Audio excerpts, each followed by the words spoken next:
20,000-এর অধিক লোক আশা করছি, কারণ সেন্টিমেন্ট এটা আমাদের কাছে দুঃখজনক।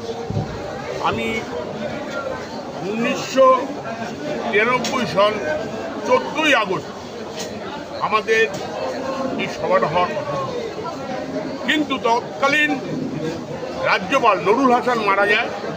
রাষ্ট্রীয় শোক ছিল, সেই শোকের দরুন দিদিমণি ঠিক করে 21শে জুলাই এই সভাটা হবে। কী কারণে হবে? আজকাল যারা যুবক নতুন প্রজন্ম জানে না। আমরা তখন দেখেছি, আমরা ভোট দিয়ে গেছি, আমার ভোট অন্য লোক দিয়ে দিয়েছে। আপামর বাংলার বাসী বা ভারতবাসীর যার যেখানে জুলুম ছিল তারা ভোটগুলো করিয়ে নিত, সাধারণ মানুষ ভোট দিতে পারত না। তখন মমতা ব্যানার্জি ঠিক করে no identity card, no vote. তার মানে আমার সচিত্র পরিচয়পত্র থাকবে, সেটা নিয়ে আমি যাব, আমার ভোট আমি দেবো, অন্য কেউ দিতে পারবে না।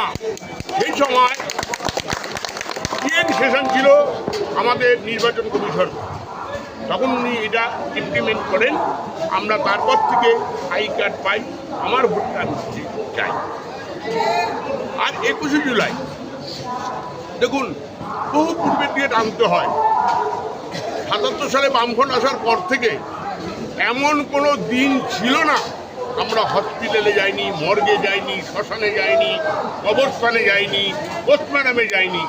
আমরা কংগ্রেস করার অপরাধে বহু লোকের প্রাণ গেছে, হাতের পাঞ্জা কেটে দিয়েছে, চাকরি গেছে, বাকরি গেছে, বাড়ি ছাড়া হয়েছে, এবং এমন অত্যাচার করেছে যে ছেলের মুন্ডু কেটে মাকে ভাত মেখে দিয়েছে, খেতে হবে।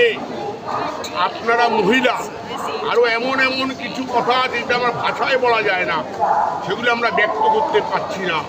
আমরা অনেক যন্ত্রণা, অনেক জ্বালা সহ্য করে ওই 21শে জুলাই গেছিলাম। সেদিন আমরা দেখেছিলাম তৎকালীন মুখ্যমন্ত্রী জ্যোতি বসু, স্বরাষ্ট্রমন্ত্রী বুদ্ধদেব ভট্টাচার্য, আমরা যারা নিরীহ মানুষ বিনা অস্ত্রে প্রতিবাদ করতে গেছিলাম যে আমার ভোটের অধিকার যেন আমরা পাই। আমরা দেখলাম তার বিনিময় শতাধিক লোক গুলিবিদ্ধ, 13 জন তরতাজা আমার দলের সৈনিক বা আমার ভাই প্রাণ গেছে। তাই আমরা অঙ্গীকার করি, তাদের প্রাণে উৎসর্গ করতে চাই। আগামী 26-এ 250 সিট নিয়ে আমরা যাব, 21শে জুলাই করব, তাদের প্রাণের শহীদ শ্রদ্ধা জানাবো। বাংলার এমন কোনো ঘর নেই যেখানে মমতা ব্যানার্জির প্রকল্প পৌঁছায়নি, এমন কোনো ঘর নেই।